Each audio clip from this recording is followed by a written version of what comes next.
তাফসির বাংলাদেশে যেগুলো হচ্ছে আমার হিসাবে আমি পেয়েছি প্রায় 5 প্রকার তাফসির দেশে হয় এখন, বাংলাদেশে, ভারতে আর পাকিস্তান।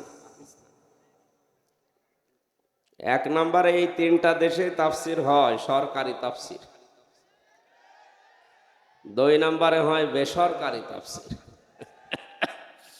3 নম্বরে হয় দরবারি বা খানকার তাফসির, 4 নম্বরে হয় নাটকীয় তাফসির, 5 নম্বরে হয় দরকারি বা কোরআনিক তাফসির। আমরা এই 5টার ভেতরে সরকারি, বেসরকারি, নাটকীয়, দরবারি নয়, আমরা কোরআনিক তাফসির করার চেষ্টা করব ইনশাআল্লাহ।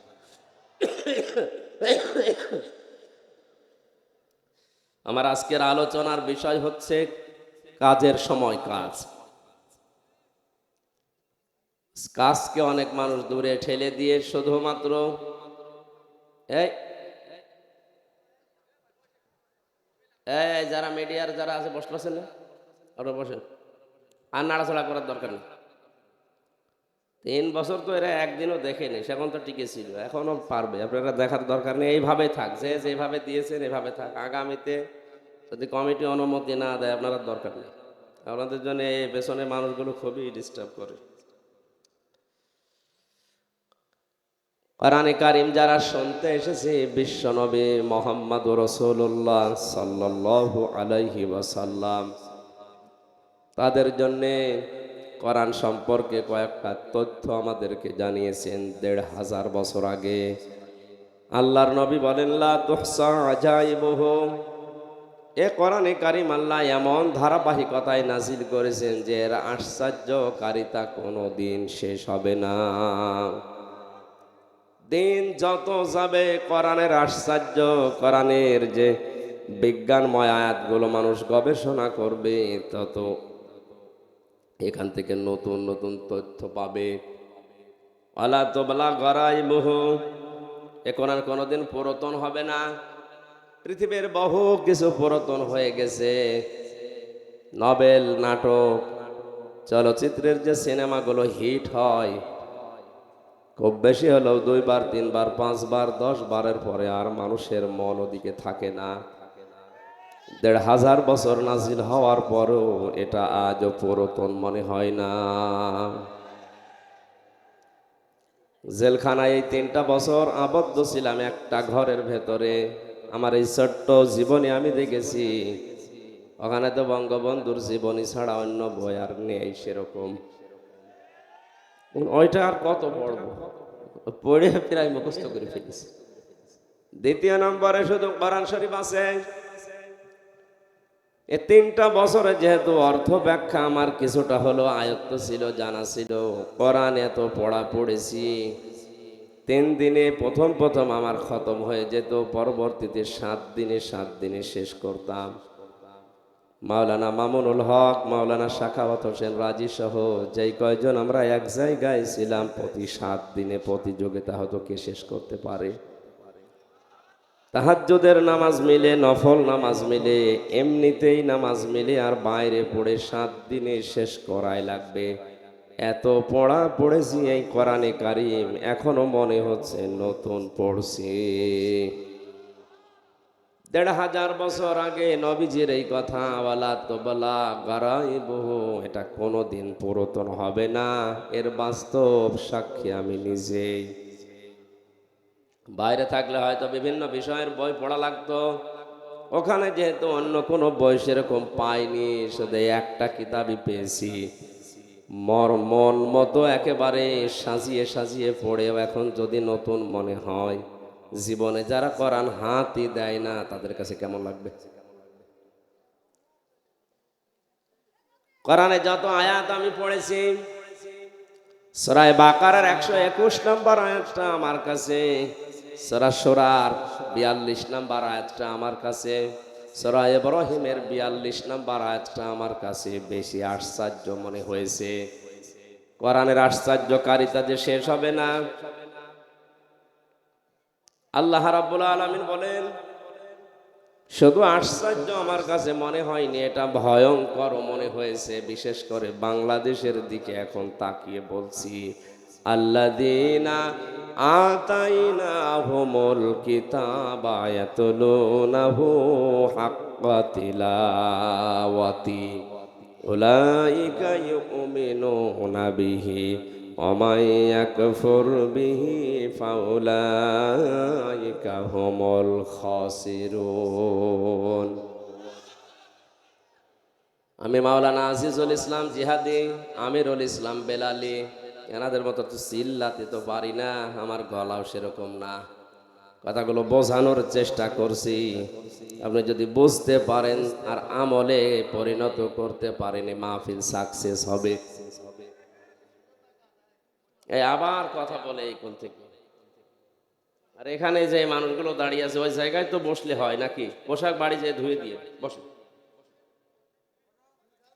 এগুলো মনে হয় মানুষের ভেতরে নেই, এগুলো দেবতা। দেবতা না এগুলো?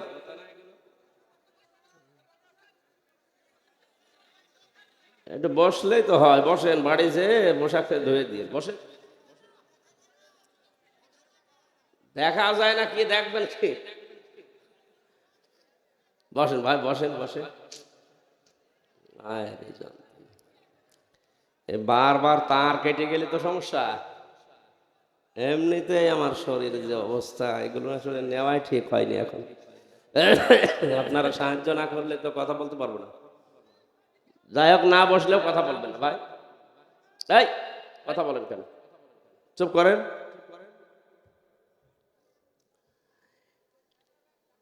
আমি সহ যারা উপস্থিত আছি সবাইকে আয়াতটা থেকে 4টা শিক্ষা নেওয়ার জন্য আহ্বান জানাচ্ছি, খুব ভালো করে শুনবেন। আল্লাহ পাক বলেন, আমি যাদেরকে কিতাব দিয়েছি তারা এই কিতাবের হক আদায় করে তেলাওয়াত করে। কি আদায় করে? বলেন বলেন।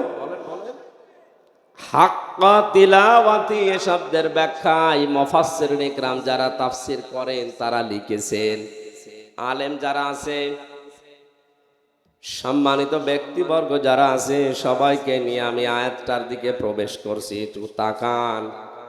আল্লাহ যাদের কিতাব দিয়েছেন তারা এর হক আদায় করে তেলাওয়াত করে। উলাইকা ইউমিনুনা বিহি,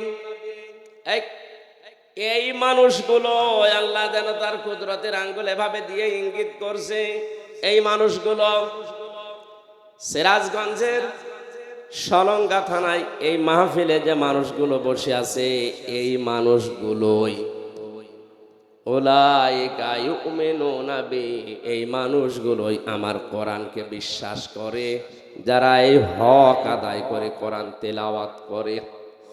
হক আদায় করার জন্য শর্ত 4টা। কয়টা? বলেন বলেন। এর পরবর্তী শব্দটা কিন্তু আরো কঠিন। আমাই ইয়াকফুর বিহি ফাউলাইকা হুমুল খাসিরুন।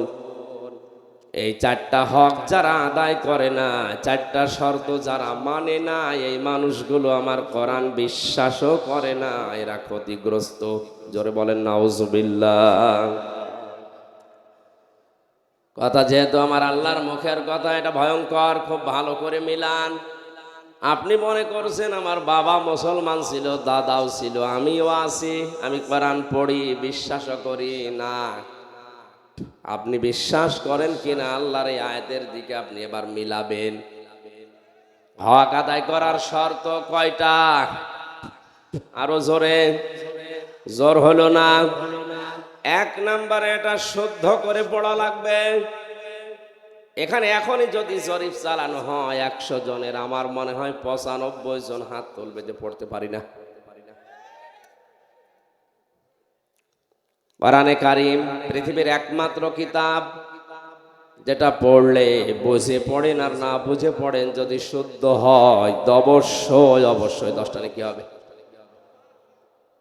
আর যদি অশুদ্ধ হয় পড়া তো দূরের কথা, সওয়াব নেই, আরো গুনাহ হবে আপনার। অনেক মানুষ পড়ে ইদা জাআ নাসরুল্লাহি ওয়াল ফাত, এরকম পড়ে না? যা একটা পড়লাম এটা কি শুদ্ধ হয়েছে? হ্যাঁ না। ইদা জাআ নাসরুল্লাহ, এখানে সোয়াদ আছে, নাসর শব্দের শাব্দিক অর্থ সাহায্য, আর নুন সিন র নাসার মানে কি পাখি যেন বলে যে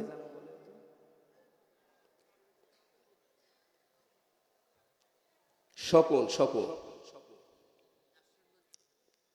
আল্লাহ পাক বলেন যখন আসবে আল্লাহর সাহায্য তখন আপনি বিজয় দেখতে পাবেন। অথচ সোয়াদ বাদ দিয়ে সিন দিয়ে যদি কেউ উচ্চারণ করে পড়ে তাহলে অর্থ হবে যখন আসবে শকুন, আল্লাহর শকুন, তখন আপনি বিজয় পাবেন। পুরা আকাশ পাতাল পাল্টিয়ে যাচ্ছে, এই জন্য শব্দগুলো শুদ্ধ করে পড়া দরকার। কোন একটা কিতাবে যেন পড়েছিলাম, এক হিন্দু বেটা প্রায় 18 বছর পর্যন্ত তার এক দেবতার নাম দিয়ে সকাল বেলা জপত, সামাদ ইয়া সামাদ ইয়া সামাদ। 18 বছর পরে তার মুখটা একদিন গোল হয়ে যেন বেরিয়ে গেছে ইয়া সমাদ। আল্লাহ রাব্বুল আলামিন ডাক দিয়ে বলে, বান্দা আমাকে ডাকো কেন? ফেরেশতারা বলে, রব্বুল আলামিন নাফরমান তোমারে ডাকে না, ওর দেবতাকে ডাকছে। আল্লাহ পাক বলেন, ফেরেশতারা আজ 18 বছর ওর মুখের দিকে আমি তাকিয়ে আছি, কখন আমার বান্দার মুখটা গোল হয়ে শুদ্ধ করে আমার নামটা বের হয়। সামাদ মানে যার অভাব আছে, আর সমাদ মানে যার অভাব নেই। সুতরাং কোরআনে কারিমের যদি হক আদায় করে শর্ত মেনে পড়তে হয়, এক নম্বরে আমাদেরকে বিশ্বাসী যদি বলে দাবি করা লাগে যে আমি কোরআন বিশ্বাস করি, অবশ্যই অবশ্যই শুদ্ধ করে পড়া লাগবে। এ বিষয়টা মেনে নিতে দলমত নির্বিশেষে আমরা রাজি আছি, আলহামদুলিল্লাহ। এখন থেকে শুরু করে মরণের আগ পর্যন্ত যদি আপনি চেষ্টা চালান তাহলে আপনি তালবে ইলম।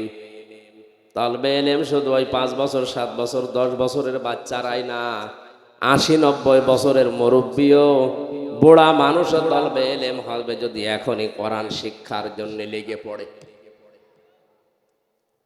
সুসংবাদ জানাচ্ছি, আল্লাহর নবী জানিয়েছেন কেউ যদি তালবে ইলম হয়ে মারা যেতে পারে আর ওই লোকটার জীবনে যদি হক বলে বাদ মানুষের হক নষ্ট করার গোনা না থাকে, মহান আল্লাহ তালবে ইলমের ইজ্জত মাফ করে দেবেন।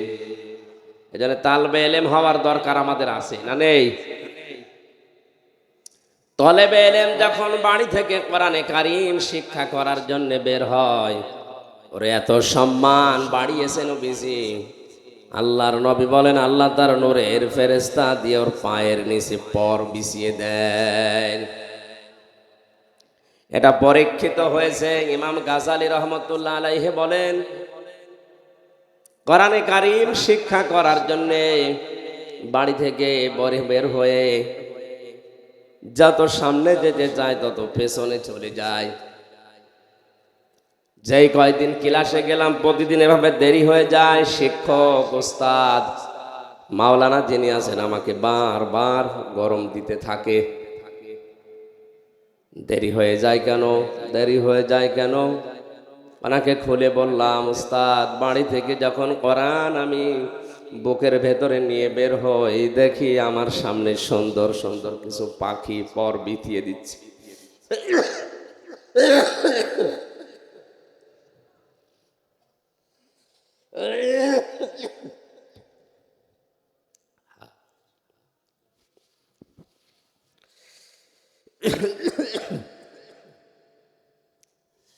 পাখিগুলো এত সুন্দর জীবনে এর আগে কোনোদিন দেখি নাই। এ পাখি দেখার সঙ্গে সঙ্গে এক হাত দিয়ে কোরআন ধরার পরে আর এক হাত দিয়ে সরাতে থাকি, যত সরিয়ে দিতে চাই তত জোর করে আমার পায়ের নিচে পর বিছিয়ে দেয়। এগুলো সরাতে সরাতে আমার দেরি হয়ে যায়। উস্তাদ চোখের পানি ফেলে তাকে বুকে জড়িয়ে কপালে চুমা দিয়ে বলে, আল্লাহর বান্দা, এ আমার সন্তান, তুমি যে ছোট ছোট পাখিগুলো দেখেছিলে এটা আসলে পাখি না, এটা নূরের ফেরেশতারা তোমার পায়ের নিচে পর বিছিয়ে দিয়েছে। আশা করছি যে বয়সেই হোক কোরআন না শিখে মরবো না, এই সিদ্ধান্ত আজকে নিয়ে রাজি আছেন? আলহামদুলিল্লাহ।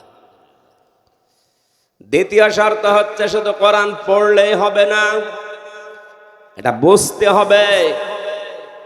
আজ 100 জনের ভেতরে 95 জন তো আমরা পেলাম পড়তে পারে না, 5 জন পারে, তার 4 জন বোঝে না।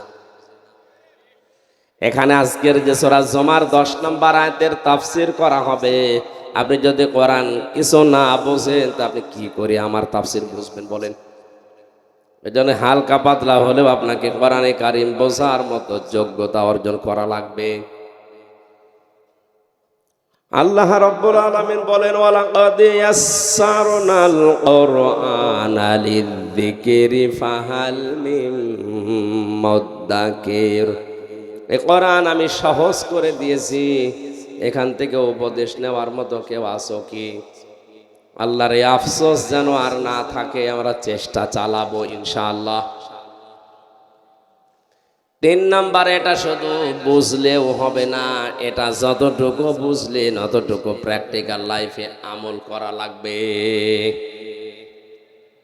4 নাম্বারে শুধু আমল করলে হবে না, এটা পৌঁছিয়ে দেওয়ার নিয়ত এবং বাস্তবে আমি অন্যকে মানাবো এই সিদ্ধান্ত নিয়ে এখান থেকে বাড়ি যাওয়া লাগবে।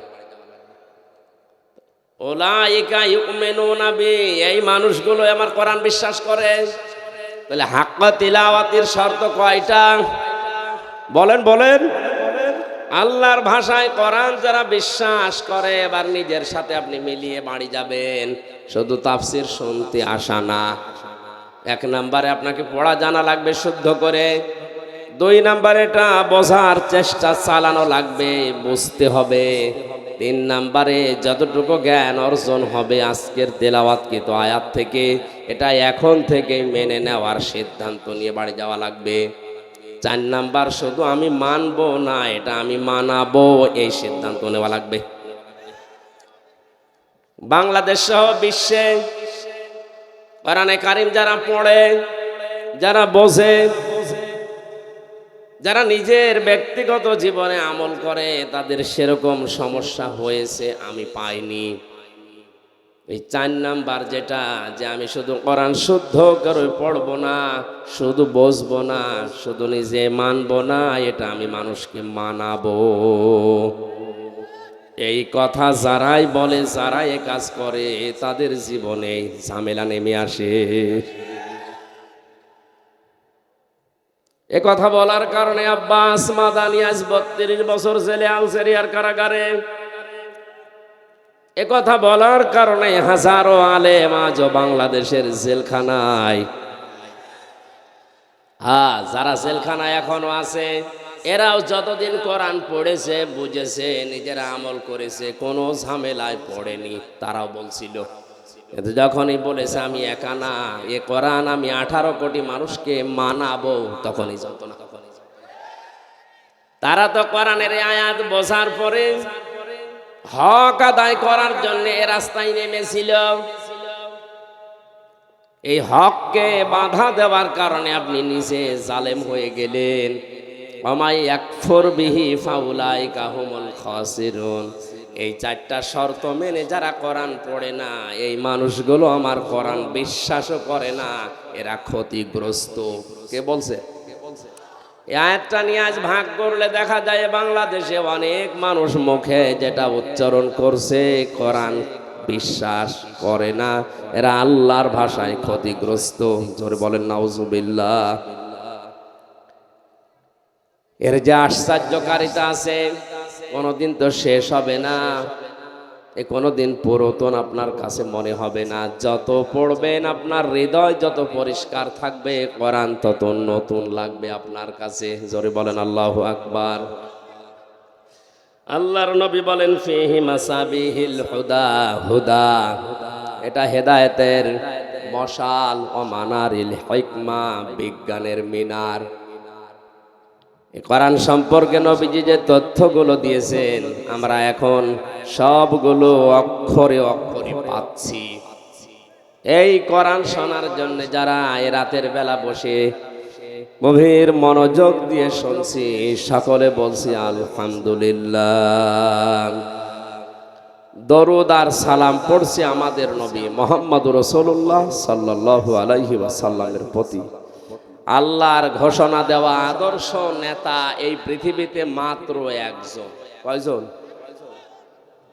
এটা রাজনীতির দিকে, সমাজনীতির দিকে, আন্তর্জাতিক দিকে, ওই দিকে না নিয়ে আপনি নিজের সাথে কোরআনের আয়াতটা মিলাবেন।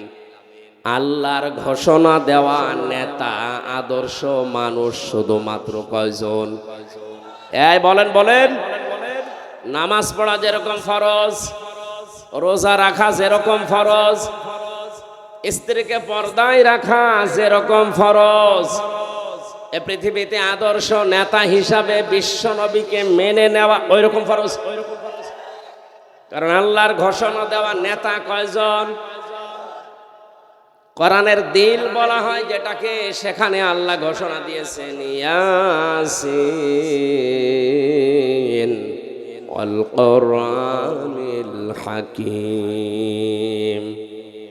আল্লাহ পাক বলেন ইয়া হরফে নেদা, ইয়া মানে হে, সেন মানে সাজ্জেদ। তাফসিরে কাবির আল্লামা ফখরউদ্দিন রাজি রহমতুল্লাহ আলাইহি বিশাল তাফসিরে সেন শব্দের 5টা অর্থ তিনি দিয়েছেন। সেন মানে সাজ্জেদুল আলামিন, সেন মানে সাজ্জেদুল বাশার, সেন মানে সাজ্জেদুল কাউনাইন, সেন মানে সাজ্জেদুল আম্বিয়া, সেন মানে সাজ্জেদুল মুরসালিন। জোরে বলেন সুবহানাল্লাহ।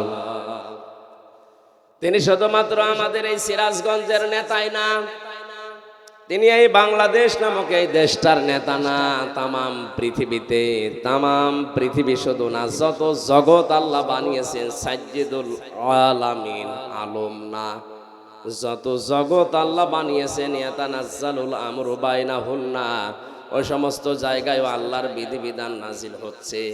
ওখানে যারা আছে তাদের জন্য একমাত্র আদর্শ বিশ্বনবী। দ্বিতীয় নম্বরে সাজ্জেদুল বাশার। বাশার মানে মানুষ, মানুষ পদবাচ্যে যারা বিবেচিত মানুষ হিসাবে কেউ যদি নিজেকে দাবি করে যে আমি মানুষ, অবশ্যই তার জন্য আদর্শ নেতা হওয়া লাগবে বিশ্বনবী। কথা বলে না কেন? কথা বলে। মানুষ দাবি করার পরেও কেউ যদি নবীর আদর্শ না মেনে অন্য কাউকে মেনে চলে, ইয়াসিন এই আয়াত অনুযায়ী আর মানুষ নেই, অন্য কিছু। এই কথা বোঝার চেষ্টা করেন ভাই।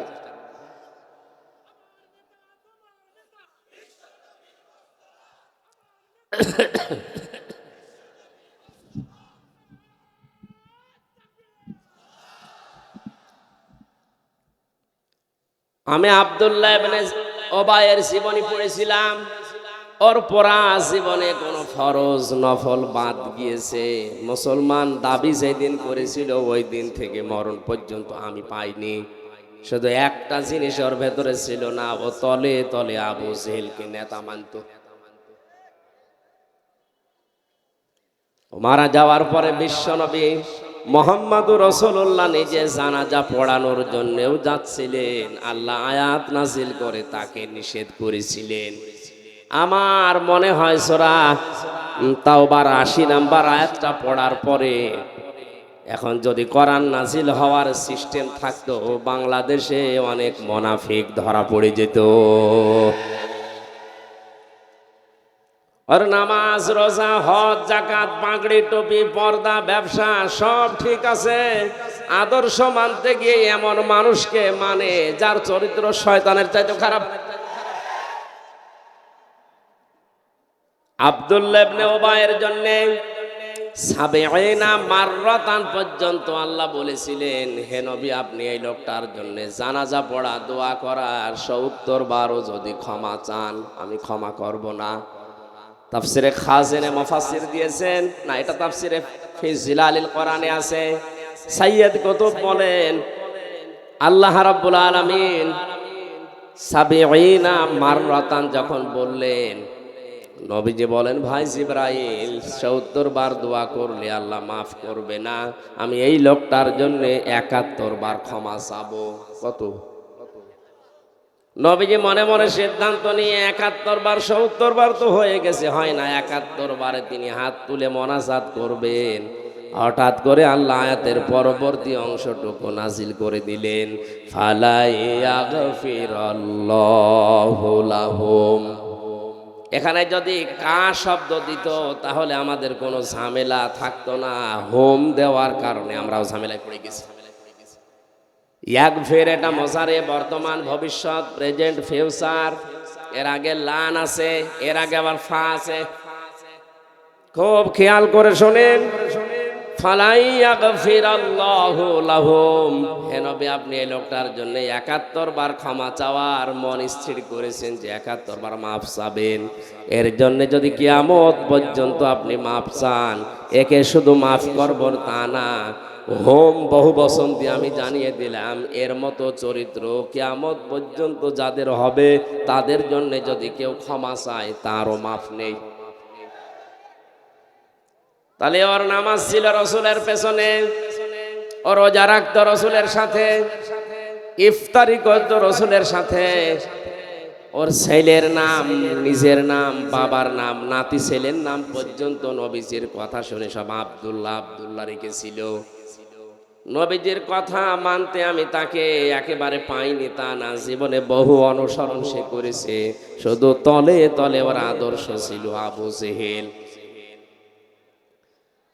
এই ছোট্ট কথা থেকে যদি আপনি শিক্ষা নিতে না পারেন তাহলে আমার মনে হয় আপনার কপালে কোরআন হেদায়েত দিতে পারবে না। ১.৫ ঘন্টার কথা শুনে যদি আপনি হেদায়েত পেয়ে যান, হ্যাঁ পেতে পারেন যদি আপনার মন থাকে। কি থাকে? গিরিশচন্দ্র সেনের কথা আমরা শুনেছি, কোরআনে কারিম বঙ্গ অনুবাদ করে, শুধু তা না, ও তাফসিরও লিখেছে।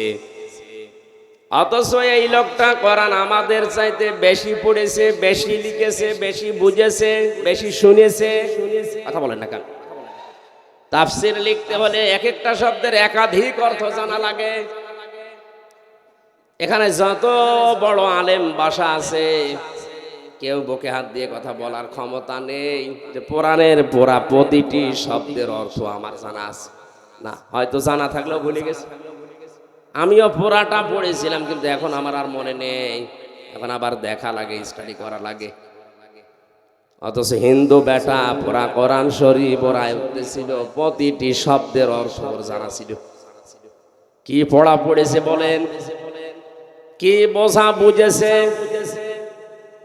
কি আয়ত্ত ছিল কোরআনের উপরে তার, কি সময় দিয়েছে সারাটা জীবনে। অথচ লোকটা মারা যাওয়ার পরে গোসল দিয়েছে। কথা বলেন না কেন? জানাজা হয়েছে, কবরে দিয়েছে, কোথায় দিয়েছে? উড়িয়ে ফেলেছে। মাথায় কি আপনার মগজ নেই? একটা বারের জন্য চিন্তা আসে না এই লোকটা আমার চাইতে কোরআনের পেছনে শ্রম সময় কম দেয়নি, অনেক বেশি দিয়েছে। ও বুঝেছেও বেশি, পড়েছেও বেশি, লিখেছেও বেশি, কিন্তু কোরআন তাকে হেদায়েত দিতে পারেনি, কারণ ওর মন ছিল না। কোরআন থেকে হেদায়েত নেওয়ার মন ওর ছিল না। আল্লাহ জোর করে আপনাকে হেদায়েত দিয়ে জান্নাতে দেবে, অত দায় আল্লাহর পড়েনি।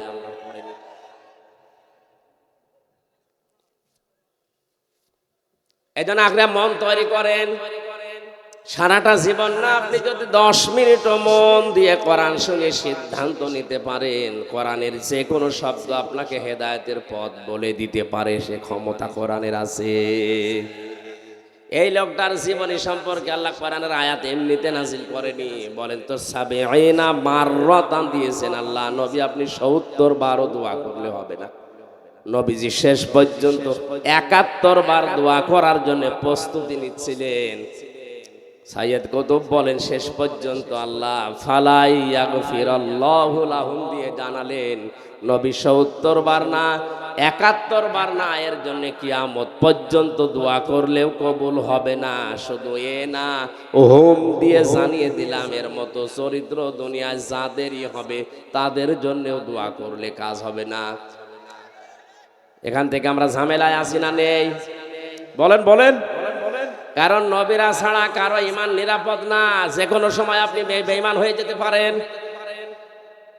এই জন্যই মাঝে মাঝেই হযরতে ওমর হুযায়ফা ইবনে ইয়ামিনকে ডাক দিয়ে বলতেন, ভাই নবীজি তো অনেক গোপন কথা তোমার কাছে বলেছেন, আমি শুনেছি ইন্তেকালের আগে মদিনায় মুনাফিক কারা কারা আছে তাদের একটা লিস্ট তোমাকে দিয়েছে, একটু দেখে বলো তো এই লিস্টের ভেতরে আমার নামটা আছে কিনা।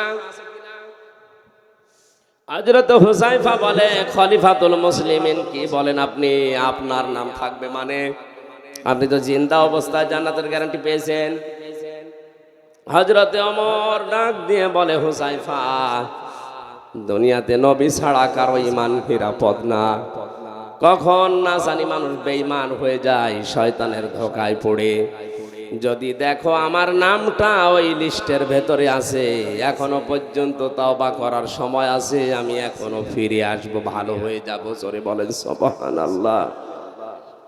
কারা কোন টেন্ডেন্সিতে ছিল তারা, আর আমরা আছি কোন ধান্দায়। এজন্য কখন আপনার ঈমান চলে যায় বলা যায় না, এখনই আপনাকে পরিবর্তন হওয়ার সিদ্ধান্ত নেওয়া লাগবে। যদি কোনো নেফাকি কোনো মুনাফিকি আমার ভেতরে থেকে থাকে, আছে কিনা আজকে আমি আলোচনার মাধ্যমে ফুটিয়ে তুলবো ইনশাআল্লাহ। বলে সাইয়েদুল বাশার দিয়ে যেটা তাফসিরে মুফাসসির জানাতে চেয়েছেন, মানুষ দাবি করার পরেও যে বিশ্ব নবীকে আদর্শ মানে না, ও মানুষ না, ও জানোয়ার। এটা এ দেশের জন্য না, কথা বোঝেন আমার। আপনার হাতে পায়ে ধরে বলছি, আপনি আর যাই করেন আপনার আদর্শ যেন বিশ্ব নবী হয়, নয়তো দুনিয়াতেও আপনি অনেক কিছু হারাবেন, মরণের পরে তো আপনি হারিয়ে বসে আছেন। কারণ কবরের ভেতরে 3 নাম্বারেই প্রশ্ন হবে, মান হাযার রাজুল, এই লোকটা কে ছিল। তার আদর্শ যদি দুনিয়ায় আপনি না মেনে চলেন, মরণের পরে দেখে বলবেন লা আদরি, আমি এর চিনি না, আমি জানি না। জোরে বলেন নাউজুবিল্লাহ। 3 নাম্বারে সাইয়্যিদুল কাওনাইন, তিনি শুধু এই জগতের না, উভয় জগতের মানুষ আর জিন যত সৃষ্টি আল্লাহ পাঠিয়েছেন সবার জন্যই ছিলেন আদর্শ। 4 নাম্বারে শুধুমাত্র মানুষের না, মানুষের ভেতরে দামি মানুষ যারা নবী এবং রসুল, তাদেরও জন্য আমার নবী ছিলেন আদর্শ। জোরে বলেন আল্লাহু আকবার। এজন্য ইয়াসিন সূরাটা একবার পড়লে 10 খতম করার সওয়াব হয়, অবশ্যই হয়। এখানে 86টা আয়াত আছে। আমি প্রায় 75টা বিষয়ে এই সূরার ভেতরে আলোচনায় পেয়েছি। সারা জীবনে যারা এই 75টা বিষয় বাস্তবে প্র্যাকটিক্যাল লাইফে আমল করতে পারবে, তারাই কোরআনে কারিমের এই সূরা ইয়াসিন থেকে যেটা আল্লাহ দিতে চান ওইটা পাবে। আর 10 খতম করার কোরআন শরীফ পড়ার সওয়াব অবশ্যই আপনি পাবেন, কিন্তু সওয়াবগুলো টিকে থাকার জন্য যে পেছনে সেলাই করা দরকার, ওই সেলাইগুলো হচ্ছে 75টা আমল। তাফসিরে ফি জিলালিল কোরআনটা, এই সূরা ইয়াসিনের তাফসিরটা যতটুকু সময় পাবেন দেখবেন আপনার সূরা ইয়াসিন পড়ার পরে 10 খতম পড়ার সওয়াব পাওয়া যায়। এই সওয়াব ধরে রাখার যে নিয়ম ওখানে দেওয়া আছে। আল্লাহ তৌফিক দিন, বলেন আমিন। সূরা জুমা 10 নম্বর আয়াতটা আমরা পড়েছি, তাফসীর আকারে কথা বলার জন্য তৌফিক কামনা করছি আল্লাহর। জবান খুলে বলেন আউযু বিল্লাহি মিনাশ শাইতানির রাজিম, বিসমিল্লাহির রহমানির রহিম। ফাইদা কুদিয়াতিস সালাতু ফান্তাশিরু ফিল আরদি ওয়াবতাগু মিন ফাদলিল্লাহ ওয়াযকুরুল্লাহা কাসীরান লাআল্লাকুম তুফলিহুন।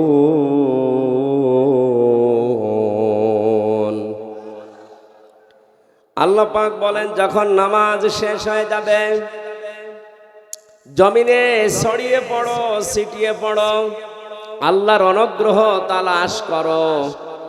আযকুরুল্লাহ কাসীরা, বাস্তবে কর্মজীবনে আল্লাহর অনুগ্রহ তালাশ করতে গিয়ে আল্লাহকে ভুলে যেও না, স্মরণ করো তাও বেশি পরিমাণে।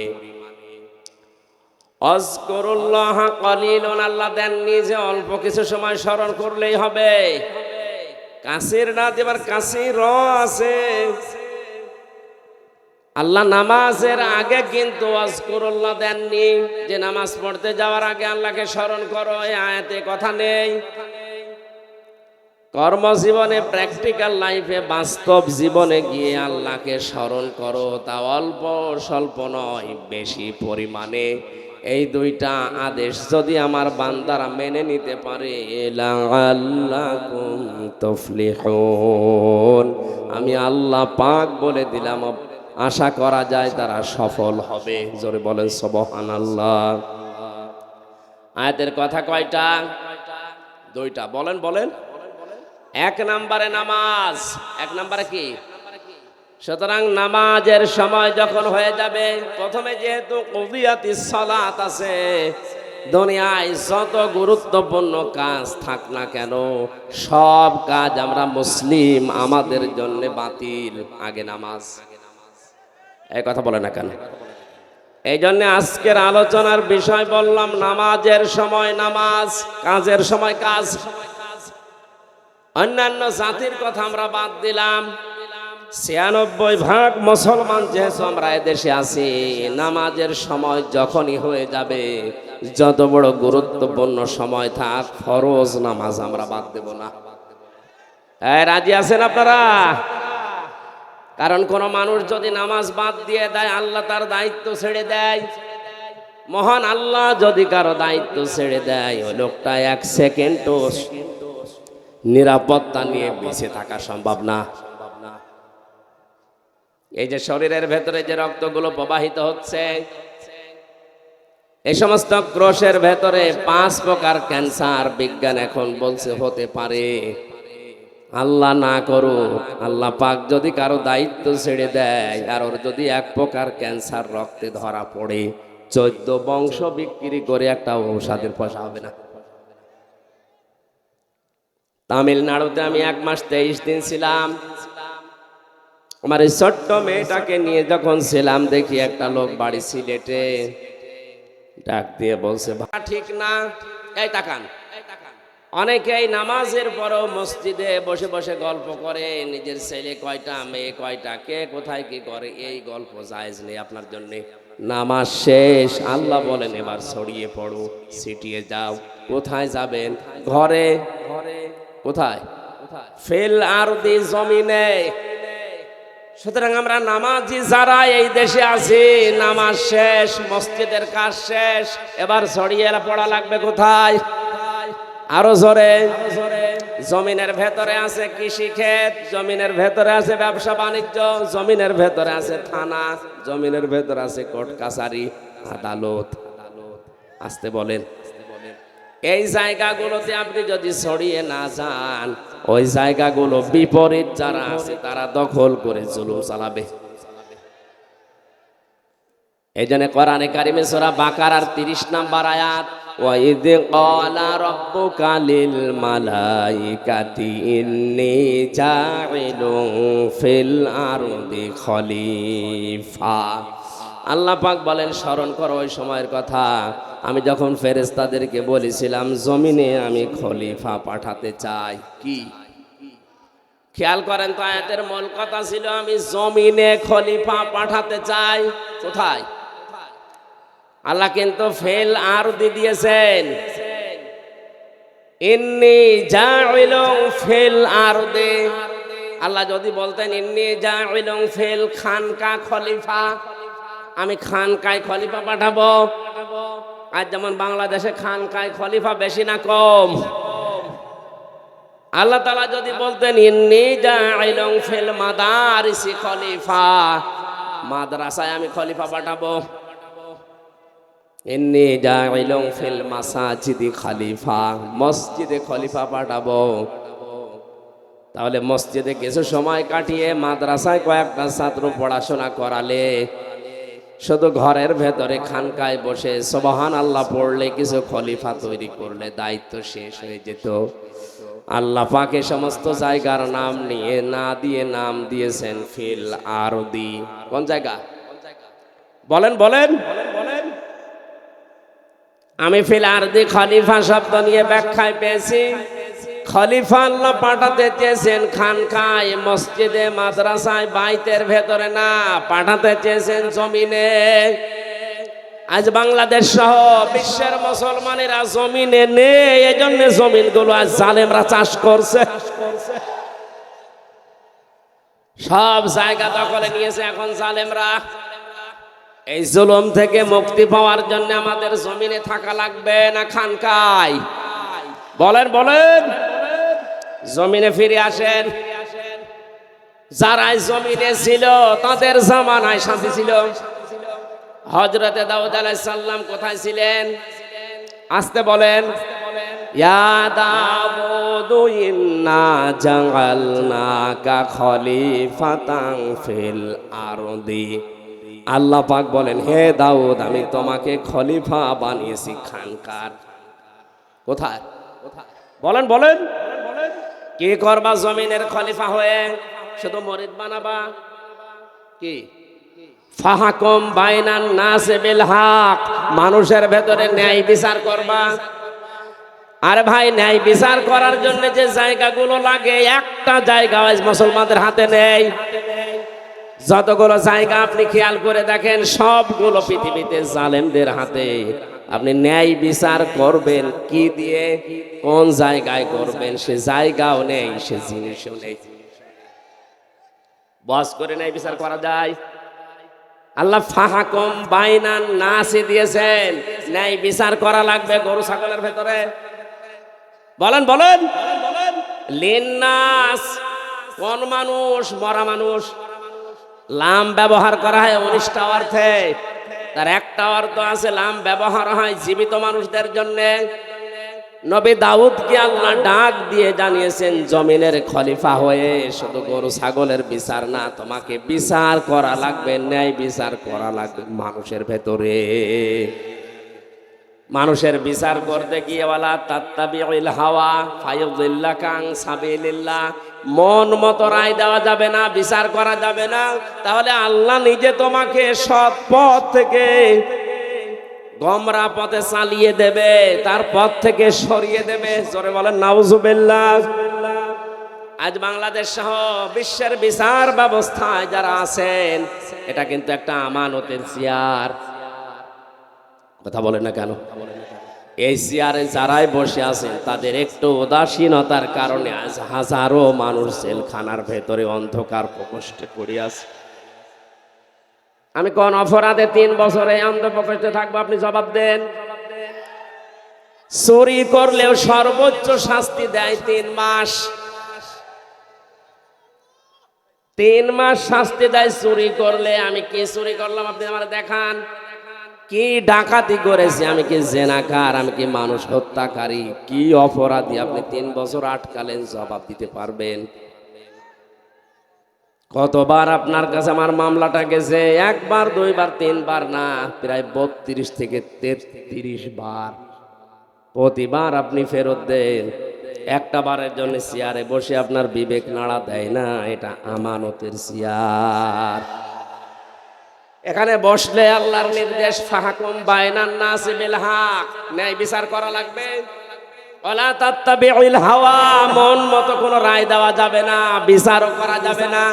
এই জন্য যারাই দায়িত্বে আছি আমরা পৃথিবীতে, তারা যদি মন মতো বিচার করি, আমার মনে হয় ওই কাজ না করে, নফসের ধোকায় না পড়ে রিকশা চালানো ভালো।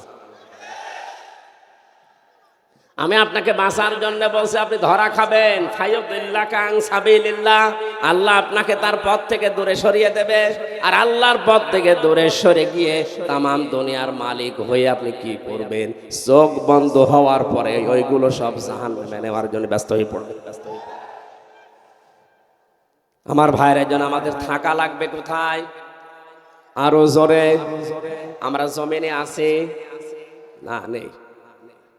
আরে আমরা জমিনে নেই। কেউ মসজিদে ঢুকে বসে আছি, কেউ খানকায়, কেউ মাদ্রাসায়, কেউ বাইতে। জমিটা যেহেতু ফাঁকা, এই জন্য তো মন মতো জমিন চালাচ্ছে তামাম দুনিয়ার জালেমেরা। এখানে যদি ন্যায় বিচার প্রতিষ্ঠা করতে হয়, আমাদেরকে জমিনে ফিরে আসা লাগবে। আল্লাহ আমাদেরকে হযরতে ওমরের মতো জমিনে ফিরে আসার তৌফিক দিন। জমিনে শুধু যে আপনি কি করবেন, অবতাগু মিন ফাদলিল্লাহ, আল্লাহর অনুগ্রহ তালাশ করেন। এ পৃথিবীতে আল্লাহর যত অনুগ্রহ আছে, দয়া আছে, সবচাইতে বড় দয়া হচ্ছে হালাল রুজি। এই জন্য হালাল রুজির কথার আগে আল্লাহ ওয়াজকুরুল্লাহ কাসীরা দিয়েছেন। হালাল রুজি কামাই করতে গিয়ে যেন আমাকে ভুলে যেও না, ওখানে আমি আল্লাহকে স্মরণ করবা। যারা আজ দোকানদারি করে, ব্যবসা করে, তাদেরকে আল্লাহ জানিয়েছেন ওয়াইলুল লিল মুতাফফিফিন আল্লাযীনা ইযা ক্তালু আলান নাসি ইস্তাউফুন। ধ্বংস হয়ে যাক ওই দোকানদারগুলো যারা ওজনে কম বেশি করে, নেওয়ার সময় বেশি নেয়, দেওয়ার সময় কম দেয়। এটা শুধুমাত্র যারা দোকানদারি করে, ব্যবসা করে, এদের জন্যই না, তামাম পৃথিবীর সবার জন্য এই আয়াত। কথা বলে না কেন? যারা শিক্ষকতা করে, প্রাইমারি থেকে বিশ্ববিদ্যালয় পর্যন্ত যারা শিক্ষক, এরা ক্লাসে যেগুলো শিক্ষা দেওয়ার কথা অধিকাংশ হক আদায় করে না। এই জন্যে কোচিং করা লাগে, এই জন্যে প্রাইভেট পড়া লাগে। সরকার আপনার কাছ থেকে 8 ঘন্টা কিনে নিয়েছে। এই 8টা ঘন্টা যদি আপনি সঠিকভাবে যা পেয়েছিলেন ওইভাবেই দিতেন। বিশ্ববিদ্যালয়ের শিক্ষক হওয়ার জন্য কত যোগ্যতা অর্জন করা লাগে, কত কিছু, কত জায়গা থেকে নেওয়া লাগে। এত কিছু নিয়ে আপনি ডক্টর হয়েছেন, অথচ দেওয়ার সময় ছাত্রদেরকে এই ক্লাসে দিতে চায় না, বলে আলাদা করে প্রাইভেট পড়া লাগবে, কোচিং করা লাগবে, উনি অন্য জায়গায় যে ক্লাস নেবে। জোরে বলেন নাউজুবিল্লাহ। আল্লাহর কসম, কোরআনে কারিম আমার সামনে, আপনি ধরা খাবেন স্যার। কারণ আপনি নেওয়ার সময় কত বেশি নিয়েছেন আমি জানি। আমার ভার্সিটির যারা স্যার ছিল অধিকাংশ তো মিশরের, সৌদি আরবের। ডক্টর জিয়াদ, এত বেশি তার জ্ঞান ছিল। ডক্টর লোকমান, আমার মনে হয় সারাটা জীবন যদি লোকমান স্যার কথা বলে, আমার সারা জীবনে শুনতে বলে যাবে, এত জ্ঞান আল্লাহ তাকে দিয়েছেন। আমি শুধু লোকমান স্যারকে না, লোকমান স্যার অনেক ভালো, অনেকগুলো স্যারকে অন্যান্য বিভাগের কথা বলছি। শুধু বিশ্ববিদ্যালয় না, কলেজে আছে সিস্টেম, মাদ্রাসায় আছে সিস্টেম, প্রাইমারি আছে সিস্টেম। এরা নেওয়ার সময় অনেক কিছু আমরা নিতে থাকি, কিন্তু দেওয়ার সময় ঠিক মতো দিতে চাই না। এই যে যেখানে বসে আছি, এই চেয়ার, এই মেম্বার, এই মঞ্চটা, এখানে বসার আগে অনেক কিছু আমি কিন্তু নিয়ে এসেছি, পেয়েছি, দেওয়ার সময় ডেলিভারি দিতে পারছি না। এবার আসতে বলছে, মনে করছে হুজুর। আমার মুসলমান ভাইরা, এই জন্য আল্লাহ যদি কারো দায়িত্ব ছেড়ে দেয়, ওর দায়িত্ব নেওয়ার মতো দুনিয়া আসমানে আর কেউ নেই।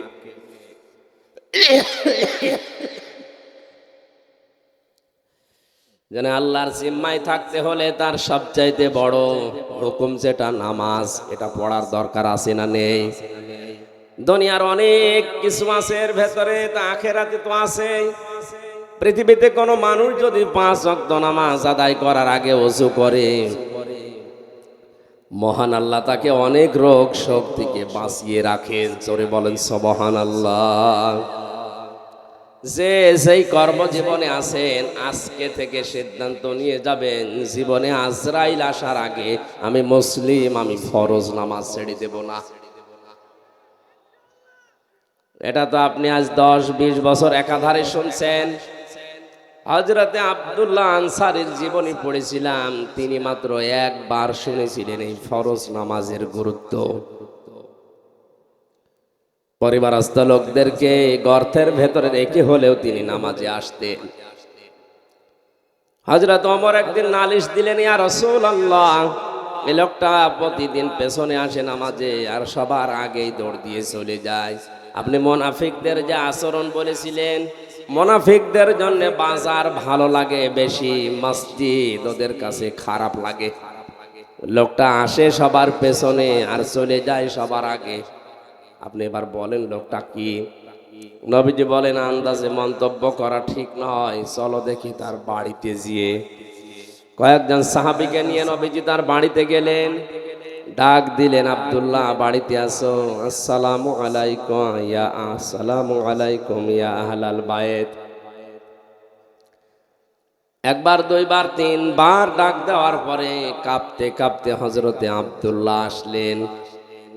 নবীজি বলেন, দেখো আমি নবী যদি কারো ওপর অসন্তুষ্ট হয়ে যায়, মহান আল্লাহ তার জীবনের সব আমল বাতিল করে দেয়। আমি কি তোমাকে তিনবার ডাক দেওয়ার পরে আসলে কেন প্রথম ডাকে সাড়া দিলে না? হযরত ওমর তোমার নামে কয়েকটা কথা বলেছে, জবাব চাই। হযরতে আব্দুল্লাহ বলে, ইয়া রাসূলুল্লাহ, জবাব আমি দেব। আপনি যখন প্রথম আমাকে ডাক দিয়েছিলেন, আমি আপনার মুখে শুনেছিলাম যে মানুষ নিজে শুধু বাঁচলে হবে না, পরিবারকেও বাঁচাতে হবে। আমার স্বামী স্ত্রীর নামাজ পড়ার মতো কাপড় পোশাক শুধুমাত্র একটা, বাকি যে কাপড় আছে ওগুলো দিয়ে অন্তত নামাজ আদায় করার মতো কাপড় না।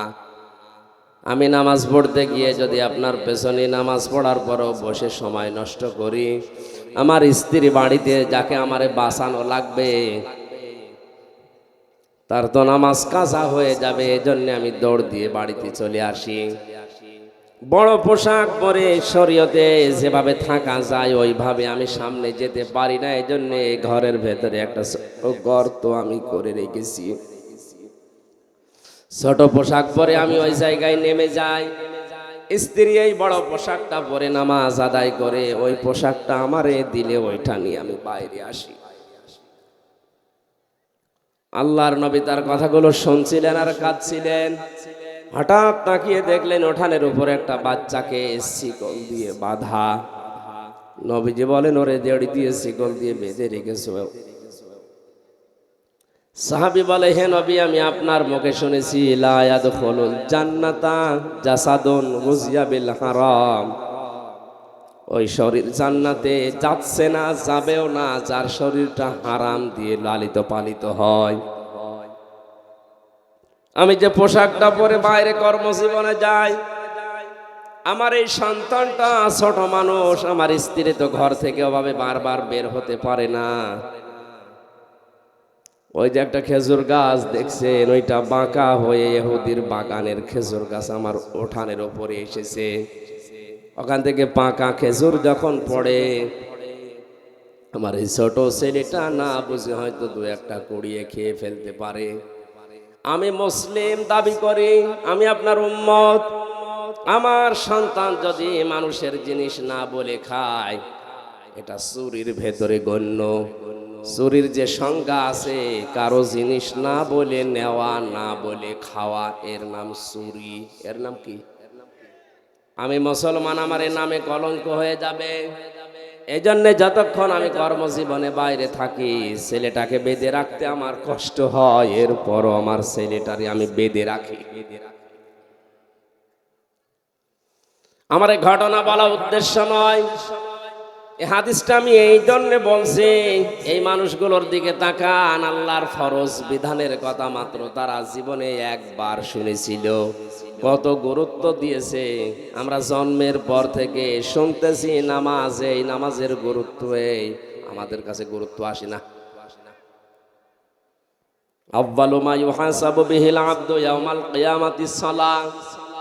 নবীজি বলেন, কিয়ামত যেদিন কায়েম হবে, সর্বপ্রথম আল্লাহ কিন্তু মানুষকে নামাজের হিসেব ধরবেন। জিজ্ঞাসা করবে, হামজা জীবনে নামাজ পড়েছিলি কিনা আগে বল। আমার জীবনে যদি ফরজ সেজদাগুলো না থাকে, ওই দিন আমি কিন্তু 100 ভাগ ধরা খেয়ে যাব। মিথ্যা যদি বলি হ্যাঁ আমি নামাজ পড়েছিলাম, আল্লাহ রাব্বুল আলামিন বলেন, তাহলে সেজদা দিয়ে এবার দেখা।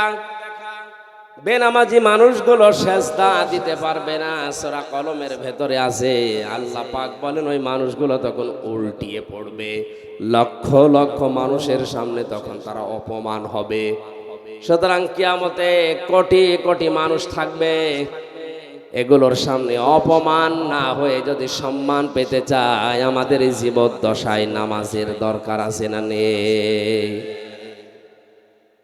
আশা করছি আজকের এই ওয়াজ শোনার পর থেকে মরণ পর্যন্ত ফরজ নামাজ ছাড়বেন না। যত বড় গুরুত্বপূর্ণ কাজ থাক না কেন, অন্তত যদি নফল আর সুন্নত পড়তে নাও পারেন, পরে পড়ে নিয়ে ফরজটা অবশ্যই আদায় করবেন। মানুষ নামাজ অনেকে পড়ে না, তার ভেতরে অন্যতম কারণ হচ্ছে অধিকাংশ মানুষ নামাজের বিষয়ে জানে না। আমার কুষ্টিয়া জেলার গ্রামের বাড়িতে যেখানে হালসা, মাঝে মাঝে ওখানে যেতাম, যেয়ে দেখি ফজরের নামাজে মাত্র 3 জন। ইমাম সাহেব মুয়াজ্জিনকে বললাম, কয় মানুষ কয়? বলে হুজুর এলাকার মানুষ নামাজ পড়ে না। পড়ে না, এ দোষ শুধু ওদের না, এ দোষ আমার। আসলে নামাজ যে কি, নামাজের ভেতরে কি পাওয়া যায়, নামাজে কি মজা আছে, এটা এলাকার অধিকাংশ মানুষ জানে না। এই কারণে ওরা নামাজে আসে না। সুতরাং এটা আগে জানানো লাগবে। সূরা ফাতিহা বাদ দিয়ে 4টা সূরা যদি শুদ্ধ করে অর্থ সহ একটু আড্ড হলেও ব্যাখ্যা সহ ওদেরকে জানানোর ব্যবস্থা করা যায়, নামাজের 13টা ফরজ 14টা ওয়াজিব দিয়ে অন্তত নামাজ কি এটা যদিও নামাজে শান্তি পায়, এই 3 জন না, এই ফজরের নামাজে 300 মানুষ হাজির হবে। একটা মাদ্রাসাও করে দিয়েছিলাম আমার মায়ের নামে। 1টা বছর পরে দেখি নামাজি প্রায় 5 থেকে 6 কাতার এখন প্রায় নামাজি হয়ে গেছে। মানুষ তো তারাই ছিল, শুধুমাত্র কোরআনে কারীম জানার ব্যবস্থা করে, বোঝার ব্যবস্থা করে দেওয়ার কারণে এখন তারা নামাজে মজা পেয়েছে, পিটালেও এখন তারা নামাজ ছাড়বে না। আপনারাও এলাকায় এরকম ব্যবস্থা করবেন, মসজিদে হোক, খানকায় হোক, মাদ্রাসায় হোক, মক্তবে হোক, নামাজ ইসলাম মূল নীতি যেগুলো আছে এই ফরজ বিধানের, এগুলো মানুষকে জানানোর ব্যবস্থা করেন। মানুষ যদি সত্যিই নামাজে মজা পেয়ে যায়, ওই যে 2 জন সাহাবীর কথা হাদিসে এসেছে, বিশ্ব নবীর তাদের পাহারায় রেখেছিলেন।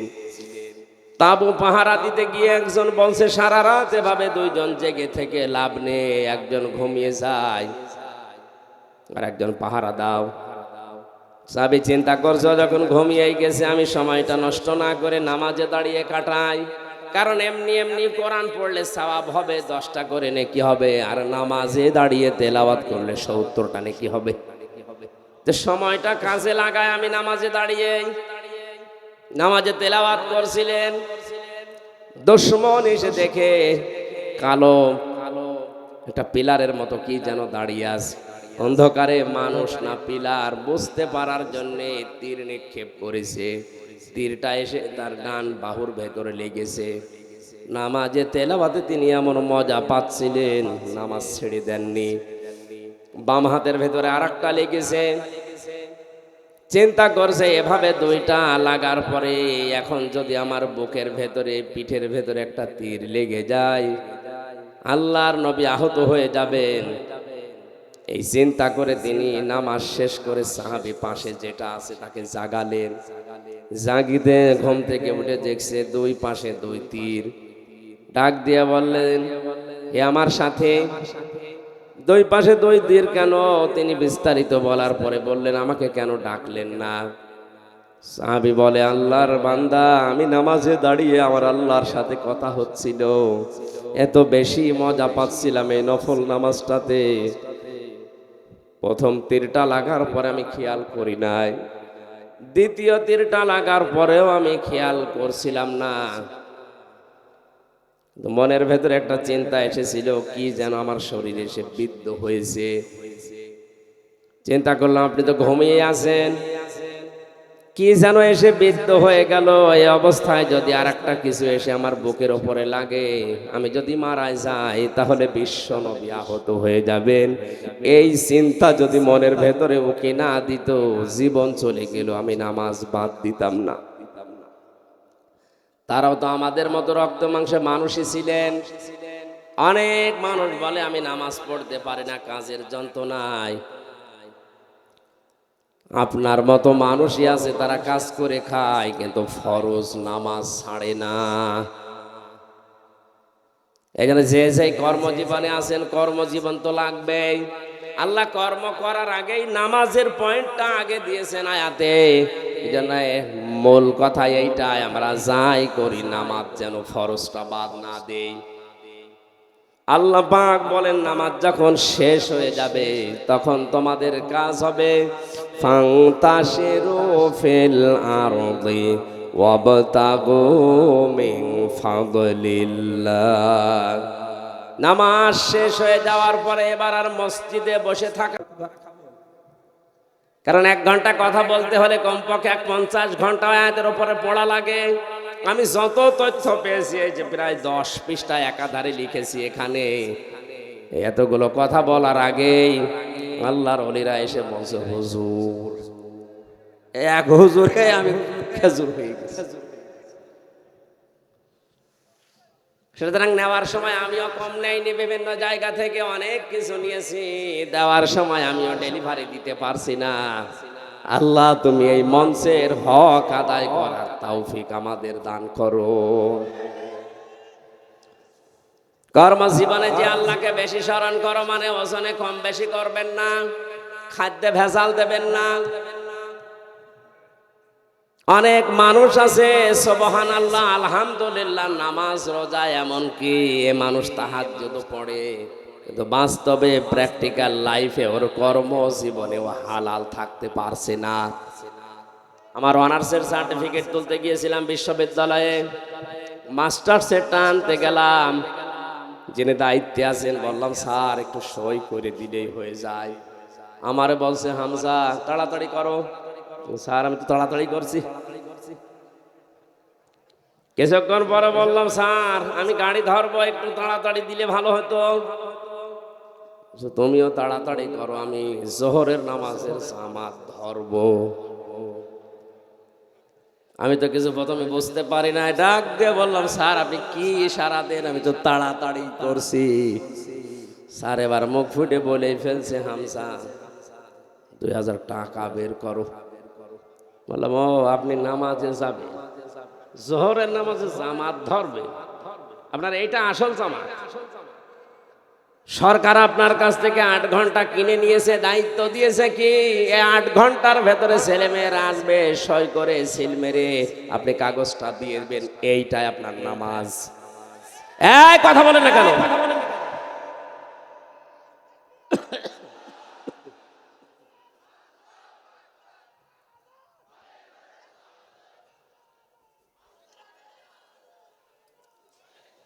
বসে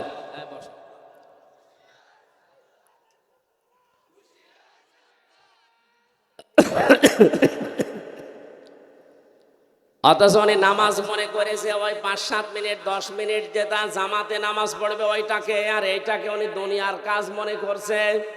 এই জন্য আল্লাহ কর্মজীবনের আগে ওয়াজকুরুল্লাহ কাসীরা দিয়েছেন, যে কর্মজীবনে গিয়ে যেন আমাকে ভুলে যেও না, ওখানেও আমার আলোচনা আছে, স্মরণ আছে, জিকির আছে, ওইটা তোমার কর্মজীবনের দায়িত্ব।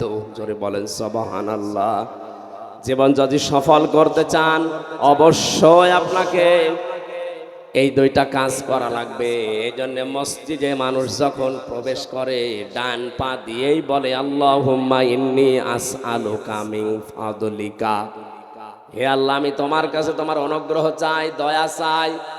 বের হওয়ার সময় আল্লাহকে বলে আল্লাহুম্মা আফতাহলি আবওয়াবা রাহমাতিকা, হে আল্লাহ তোমার কাছে আমি এসেছি, তোমার এই ঘরে রহমতের দরজা যা আছে সব কিছু খুলে দাও। এজন্য আল্লাহর দয়ার রহমত পেতে হলে মসজিদমুখী হওয়া লাগবে, আর আল্লাহর ফজল অনুগ্রহ পেতে হলে জমিনমুখী হওয়া লাগবে। কথার অর্থ আমি বোঝাতে পেরেছি? রহমত পাওয়ার জন্য মসজিদ, রহমতের জন্য আরো জোরে বলেন। এজন্য অশান্তি লাগলে আপনি মসজিদমুখী হবেন। 2 রাকাত নামাজ আদায় করে আপনি আল্লাহকে আপনার মুখের কথা, মনের কথা, দুঃখের কথা বলেন, এটা রহমত পাওয়ার জায়গা। আর যদি কেউ অনুগ্রহ ফজল পেতে চায় অবশ্যই তার জমিনে আসা লাগবে। জমিনে এসে আমরা যেহেতু মুসলিম, 96% মুসলমানের দেশে আমরা আমাদের মালিককে আমরা ভুলে যাব না, কাজ করে খাবো। যে যেই কাজ করে খাবে সেই জায়গায় সে আমার আল্লাহর বন্ধু।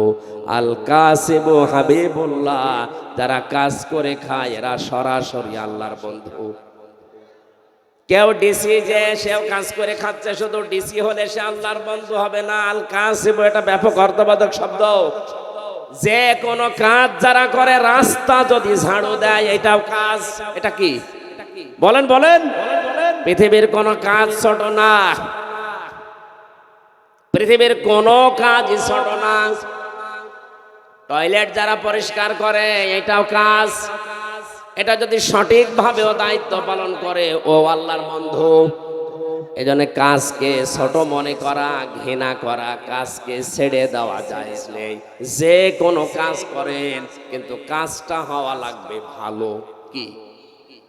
আল্লাযী খালাকাল মাউতা ওয়াল হায়াতা লিয়াবলুয়াকুম আইয়ুকুম আহসানু আমালা।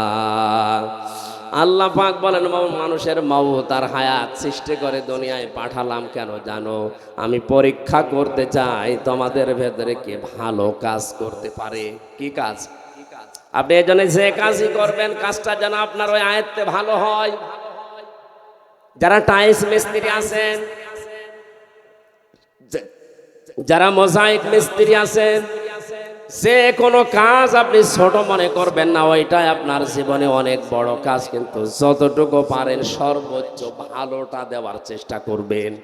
লাকাদ খলাকনাল ইনসানা ফি কাবাদ। আমি মানুষকে কষ্টের পরে কষ্ট সহ্য করার জন্যই বানিয়েছি। এই জন্য আমাদের কষ্ট করা লাগবে। যে যেখানে আমরা আছি ওই জায়গায় কষ্ট স্বীকার করে হলেও কাজটা সুন্দর করে দুনিয়ার মানুষকে উপহার দেওয়া লাগবে। ইয়া আইয়ুহাল ইনসানু কাদহাং ফামুলাকি। হে মানুষেরা, তোমার রবের কাছে যদি পৌঁছাতে চাও তাহলেও তোমাকে কঠোর পরিশ্রমের মাধ্যমে পৌঁছানো লাগবে। এই জন্য পৃথিবীর কোনো কাজ যেহেতু ছোট না, যে কাজে আছেন আপনি নিজেকে ছোট মনে করবেন না। মনে করছেন আমি তো দোকানদারি করে, আর একজন ডিসি আছে, একজন এমপি, ওর অনেক বড় না। কাজ তো কাজই। প্রত্যেক কাজ যদি কেউ সঠিকভাবে পালন করতে পারে সে আর সাধারণ মানুষ থাকে না, সে সঙ্গে সঙ্গে আল্লাহর বন্ধু হয়ে যায়। আল্লাহর যদি কেউ বন্ধু হয়, আল্লাহু ওয়ালিয়ুল্লাযীনা আমানু ইখরিজুহুম মিনাজ যুলুমাতি ইলান নূর। ঈমান যারা আনে আমি আল্লাহ তাদের বন্ধু হয়ে যায়। আমার দায়িত্ব হয়ে যায় তাদেরকে অন্ধকারের রাস্তাগুলো থেকে আলোর দিকে, ইসলামের দিকে, জান্নাতের দিকে বের করে নিয়ে আসা। জোরে বলেন সুবহানাল্লাহ। আল্লাহ আমাদের জীবন সফল করার জন্য যে পদ্ধতিগুলো দিলেন, এখন থেকে জীবনে যতদিন হায়াত আছে নামাজের সময় আসলেই নামাজ, নামাজ শেষ আর বসে থাকবো না। নামাজের পরে যাব কোথায়? কাজে। কোথায়?